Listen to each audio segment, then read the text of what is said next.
RFK Jr. just changed the CDC vaccine recommendation schedule and gave an interview to CBS about it, so watch me shred him. Hey, I'm Dr. Wilson, I'm a PhD molecular biologist, and let's just get to this. People should know we're not taking vaccines away from anybody. If you want to get the vaccine, you can get it. It's going to be fully covered by insurance, just like it was before. But it is more difficult now for parents to get their children immunized for the flu, right? They can't just go to a pharmacy. They'll have to consult with their doctor first. You have to, you need to do a shared decision making with your physician, which is how it ought to be. Fewer people will get the flu vaccine. Well, that may be, and maybe that's a better thing. Based on what evidence? Yeah, RFK, based on what evidence? There were 290 kids who died last year due to the flu. There's no evidence that any kids died or were harmed due to the flu vaccine. So isn't this inevitably going to lead to more children dying? The Cochrane collaboration, which is kind of one of the ultimate arbiters of vaccine safety and clinical data, has done an extensive meta-review of the flu vaccine.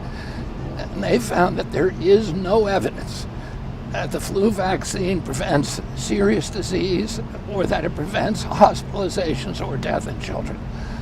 There's no scientific evidence, and what we tried to do is to follow the science. You know, something I say a lot on this channel is that anti-vaxxers can't read, and they just keep proving that statement right, because the best way to debunk RFK Jr. is to just read the citation that he gives. The Cochrane review that he's referring to is this one, and it doesn't look at all scientific literature. It just looks at randomized controlled trials concerning flu vaccines. And if you actually take the time to read and understand these clinical trials, you'll see that they do not aim to measure differences in hospitalization and death caused by flu within the two groups that they are following. That's because these randomized controlled trials are not powered enough to measure statistically meaningful differences in those outcomes. Randomized trials are simply looking for general safety and effectiveness of the flu vaccine in this case. But RFK Jr. is an anti-vaxxer and he doesn't read. There is plenty of evidence in the scientific literature to support that flu vaccines are preventing hospitalization and death. These come from observational studies that look at millions of people across the population and across multiple flu seasons. These studies consistently conclude that flu vaccines are making you less likely to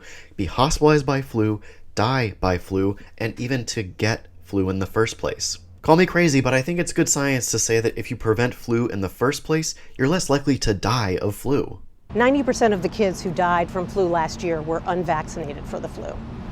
What I'm telling you is that there is no scientific evidence, and according to the Cochrane collaboration, which is the meta-review of all the scientific studies out there, there is no scientific evidence that the flu vaccine prevents serious illness, hospitalizations, or death in children. This was a great follow-up by the reporter. I want to see more of this energy moving into 2026. Because it happens every single time. If you call out an anti-vaxxer directly to their face using scientific data that they think that they are already citing, they look like an idiot. How do I know? I've done it myself on stage. And he finds kids like a 12-year-old with aluminum concentration in their brain that is off the charts, never seen before. I'm assuming you're talking first about the 2017 Exley paper, right? Yes. Okay, so did you look at the numbers there in his table of aluminum measurements?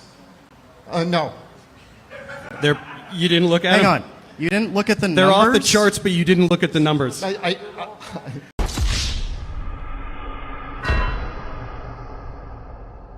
And again, the reporter is right. Last year, about 90% of children who died from flu were not vaccinated, despite vaccination rates being about 50% vaccinated and 50% unvaccinated in children in the United States. In that case, if the vaccine is doing nothing, you would expect about 50% of those who died from flu to be vaccinated and 50% to be unvaccinated. But that's not what we see. It's not what we saw last year in the United States, and it's not what we see worldwide when we look at the same thing.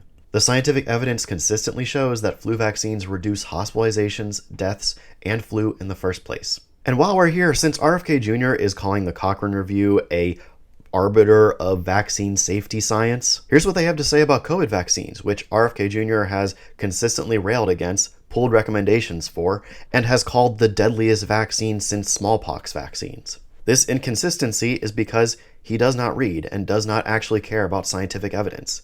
He is hoping that His audience does not read. He's either pathetically incompetent or he's lying, or both. Let's talk about very quickly the rotavirus vaccine. Before that vaccine went into use, there were thousands of kids who were hospitalized every year due to gastrointestinal distress from rotavirus. Do you really want to go back to those times? Well, the rotavirus killed approximately 3 people a year, 3 children a year, and I think since the rotavirus vaccine has come online, has been recommended, that's dropped to around 2 children a year.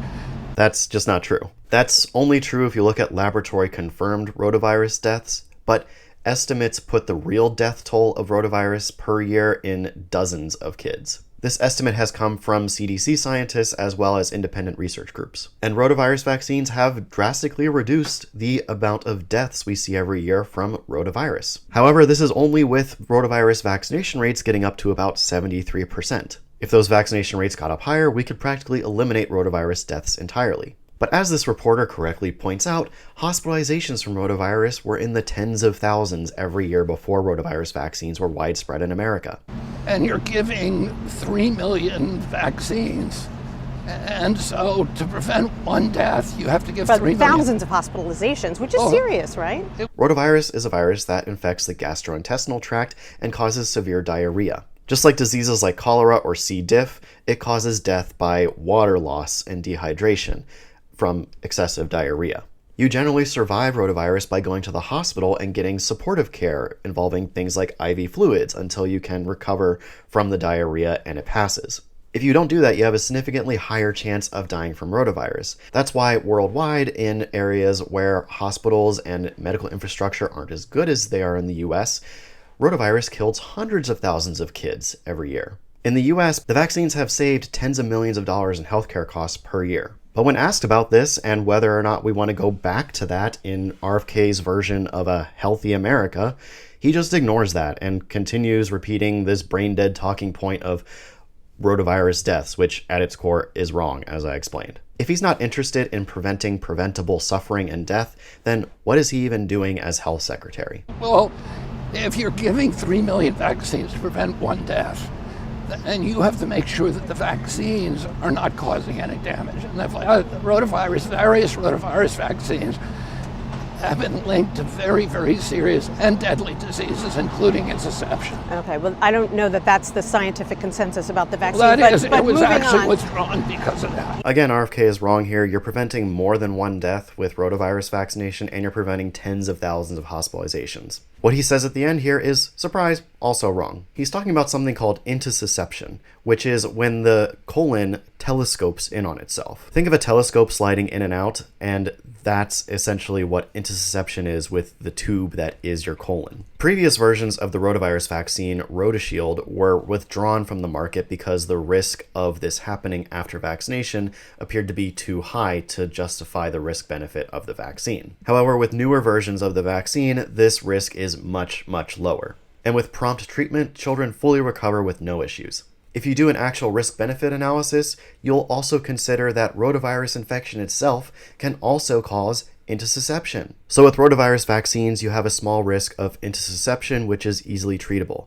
With rotavirus infection, you have a risk of intussusception, plus hospitalization and death from diarrhea. Take this risk-benefit analysis from France, for example, where with a coverage of 92% vaccination for rotavirus across the nation, they estimated that they would prevent more than 10,000 rotavirus hospitalizations and 14 deaths per year, while being associated with 47 cases of intussusception and 1 intussusception death about every 20 years. That seems like a pretty obvious benefit to me, but RFK Jr. would rather have people go back to the Oregon Trail. The president asked us to look at what the European countries were doing, which have much less chronic disease than we do, and to find out what the best practices were there and to implement them. Most European vaccination schedules are very similar to America's, and even Japan, which RFK Jr. likes to tout as one of the healthiest nations in the world, vaccinates just as much as we do as well. European countries are healthier than America because they have socialized healthcare, which makes healthcare more accessible to more people.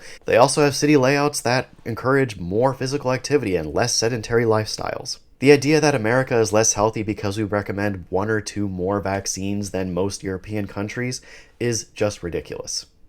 But CDC This is officials who new. focus on immunizations say they were cut out of the process. Well, that's not true. The CDC, there are CDC scientists who contributed to the report, who read the report. Their contributions were part of the report, so CDC was part of the process of developing this report, which is based upon the best science. And again, As far as I can tell, that is also just not true. The usual path to changing the vaccine recommendation schedule is for the Advisory Committee on Immunization Practices to have a formal vote, and they did not do that in this case. This formal vote involves public meetings where public comments can be given and considered. None of that happened here. it doesn't take anybody's vaccine away from them. Every vaccine will be insured. Every vaccine will be part of the Vaccine for Children program. They will be paid for. I promise I would not take vaccines away from people, and I've kept that promise. He also promised Bill Cassidy that he wouldn't change the CDC schedule. He did that. He lied. Because lying is his legacy. And you can very safely assume that RFK Jr. is not going to stop here. He is going to keep trying to restrict access to vaccines and take more vaccines off the official recommendations as much as he can. Check back to these so-called promises in a year. I guarantee he will have tried to take steps to remove more vaccines from the recommendation schedule and try to restrict access to vaccines more and more. You said you're ending the war on saturated fats. Where is the evidence that that is a good idea? Well, the problem is that there is no good evidence that saturated fats drive cardiac disease. That is a dogma that was based on a 1960 study that has been completely debunked. So I'm a molecular biologist, I'm not a nutritionist, so I'll refer you to Dr. Jessica Nurek for comments on this. But even though I'm not a nutritionist, I am a scientist. I can analyze data and assess its validity. And it seems abundantly clear to me that the scientific literature is in a wide consensus that increasing your saturated fats in your diets is not healthy. Well, that's it for RFK's CBS interview. It's just a continuation of this saga of RFK sprinkling sugar on shit and calling it gourmet. Again, the easiest way to debunk RFK Jr. is to read the citations that he himself gives. So I'm linking those for you to read for yourself in the description below. So please check those out if you're interested. Thanks for watching, and I'll see you in the next video. Bye.